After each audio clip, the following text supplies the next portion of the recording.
Guys, finally Kashipur রাজবাড়ি। বলেছিলাম ট্রেলারে যে আমরা কাশীপুর রাজবাড়ি আসবো, আমরা এসছি। সাকি যাদবপুরে আসতে লাগে 2 ঘন্টা, 2 ঘন্টা হয়েও এসছি আমরা। ফাইনালি এই সেই কাশীপুর রাজবাড়ি, যেটা বিগত 400 বছর ধরে এই কলকাতার বুকে বিরাজমান আছে। এই রাজবাড়ির ব্যাপারে যত বলা হয় তত কম। আমরা আরো দেখাবো রাজবাড়ি সম্পর্কে, আরো বলবো রাজবাড়ি সম্পর্কে, সেটা আরো সামনে আমরা আরো দেখাবো। তো আমাদের সাথে থাকো, সঙ্গে থাকো। তৎকালীন কলকাতা, সময়টা ছিল 1717। আজকে অনেকের কাছে এটা ভাবায় যে কি এই রাজবাড়ি, কেন এই রাজবাড়ি কলকাতার বুকে এতদিন ধরে পড়ে আছে। সময়ের সাথে সাথে এই রাজবাড়ি প্রায় লতা পাতায় জড়জীর্ণ হয়েছে। তো কেন এই রাজবাড়ি? কথিত আছে 1717 খ্রিস্টাব্দে ইস্ট ইন্ডিয়া কোম্পানি যখন ভারতবর্ষে আসেন, সেই সময়ের আমাদের কলকাতার বা বাংলার তরুণ নবাব ছিলেন সিরাজদৌল্লা। সেই সময় শোনা যায় যে ইস্ট ইন্ডিয়া কোম্পানির টাইমে আমাদের বাংলায় ছিল টোটাল 38টা রাজ্য। সেই 38টা রাজ্যের শেষ রাজ্য ছিল এই কাশীপুর রাজবাড়ি। আর একটু ঘুরে দেখা যাক রাজবাড়ির ভেতরটা, চলুন।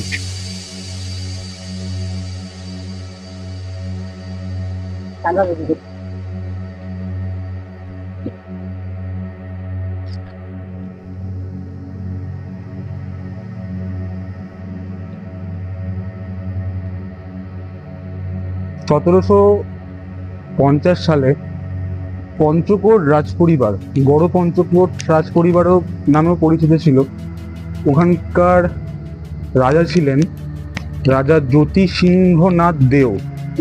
তো তিনি এই রাজবাড়ি স্থাপিত করেন। ইস্ট ইন্ডিয়া কোম্পানির সাথে যখন সিরাজদৌল্লার যুদ্ধ হয়, সেই সময় সিরাজদৌল্লা এই রাজবাড়িতে আশ্রয় নিয়েছিলেন। আজ থেকে 400 বছরের পুরনো এই রাজবাড়ি দেখলে বোঝা যাবে না যে 400 বছর পুরনো এই রাজবাড়ি।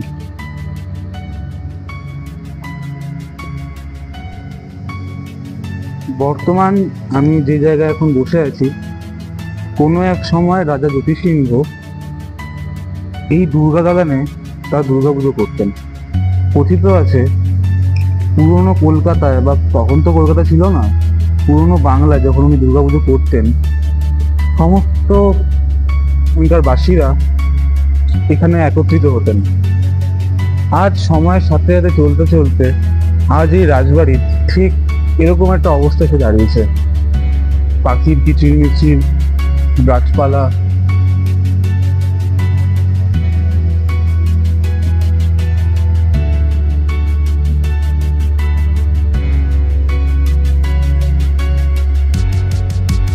বাইরেটা এতক্ষণ ধরে দেখালাম আপনাদের সবাইকে। তো এখানকার লোকাল বাসিন্দাদেরকে জিজ্ঞাসা করেছিলাম যে ভেতরে উপরে যাওয়া যায় কিনা, তো পুরোটাই ভেঙে চুরে এখন একাকার কাণ্ড হয়ে গেছে। তো উপরে যাওয়া যাবে না। তো আমরা নিচটা ভেতরটা ঘুরিয়ে দেখানোর চেষ্টা করছি ভেতরে গিয়ে। তো দেখা যাক।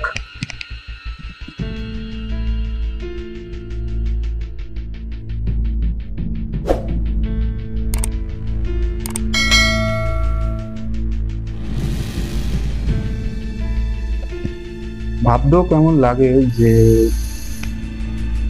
এটা একসময় একটা রাজবাড়ি ছিল।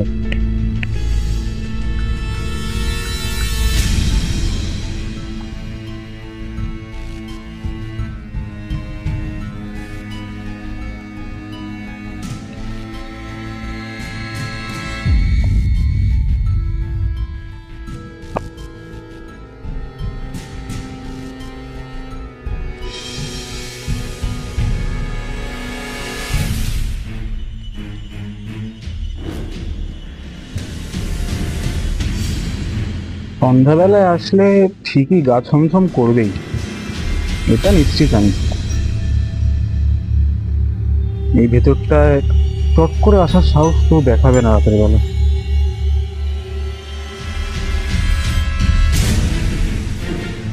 সামনে আর যাওয়ার রাস্তা নেই, তো ওই জায়গাটা তো যাওয়ার রাস্তা নেই। আমরা চেষ্টা করেছিলাম যাওয়ার, তো আমরা এখান থেকে দেখছি কোথায় আমরা যেতে পারি।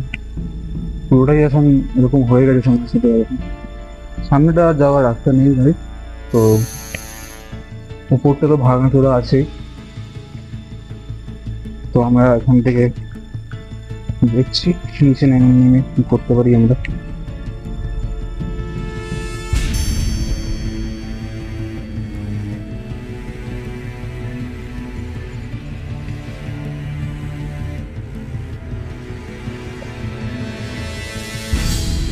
প্রাচীন ঐতিহ্যের বুকে আঁকা এই রাজবাড়ির আজ এই অবস্থা, ভগ্নপ্রায় রাজবাড়ি।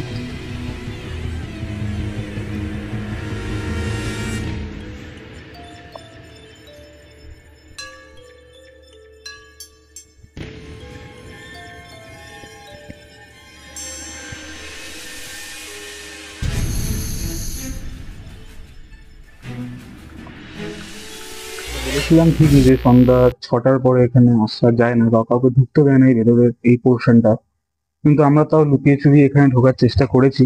অনেকের চোখে ফাঁকি দিয়ে আমরা এই জায়গাটা এসেছি।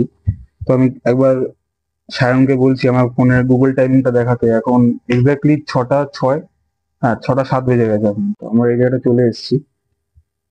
কিছুটা ইতিহাস এখনো এই রাজবাড়ির এখনো জানা বাকি আছে, তো ওটা আমি বলবো সবাইকেই। তার আগে ভেতরের যে অন্ধকারচ্ছন্ন জায়গাটা, যেখানে দূর থেকে দেখলে গা ছমছম করে ওঠে, সেই জায়গাটা আমি এবার সবাইকে নিয়ে যাব।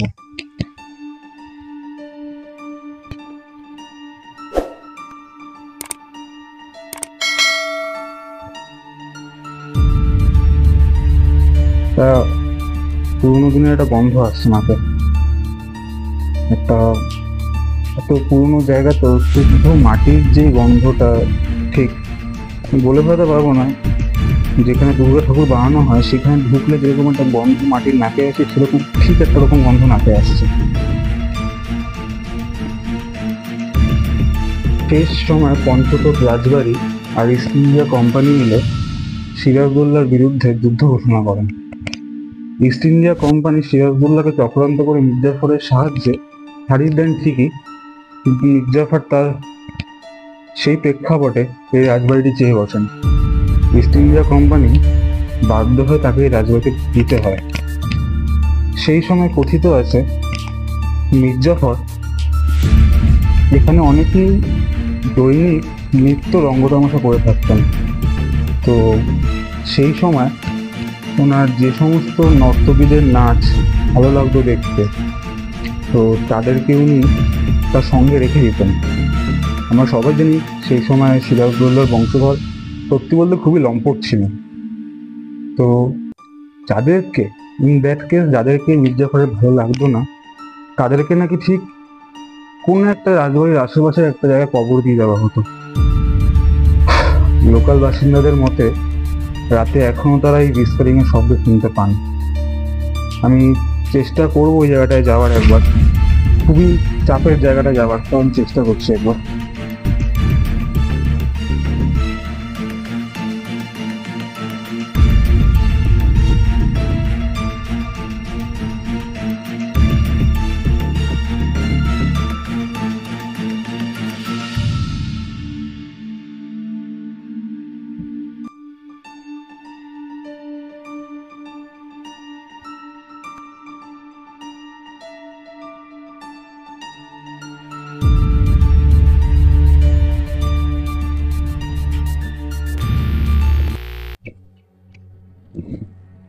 তো এই ছিল কাশীপুর রাজবাড়ি বা কশিপুর রাজবাড়ির আজকের ইতিহাস বলুন বা ঘুরিয়ে দেখানো বলুন বা এর সম্পর্কে যত আইডিয়া, সবকিছু নিয়ে এই ছিল কাশীপুর রাজবাড়ির গোটা বিবরণ। আশা করবো সবার ভিডিওটা ভালো লাগবে। হ্যাঁ, আমরা আগের ট্রেলারে বলেছিলাম ঠিকই যে সন্ধ্যাবেলার পর আসবো, কিন্তু এখানে যারা ছিলেন তাদের সবার থেকে আমরা জিজ্ঞাসা করে বুঝলাম যে সন্ধ্যার পরে এখানে মিউনিসিপ্যালিটি থেকে এখানে তালা দিয়ে যাওয়া হয়, তো সুতরাং কারোর এখানে ঢোকা যাবে না। আমরা ভেবেছিলাম ঠিকই যে এখানকার একটা পার্ট 2 একটা ভিডিও শ্যুট করব, তো যেটা আনফর্চুনেটলি আর করা হবে না। তো আনএক্সপ্লেন্ড এনকাউন্টার্সের কামব্যাকের পর এটাই ছিল আজকের প্রথম ভিডিও কাশীপুর রাজবাড়ি। আমি বলেছিলাম কাশীপুর রাজবাড়িতে আমরা আসবো শ্যুট করতাম, আর ঠিকই এসছি আজকে।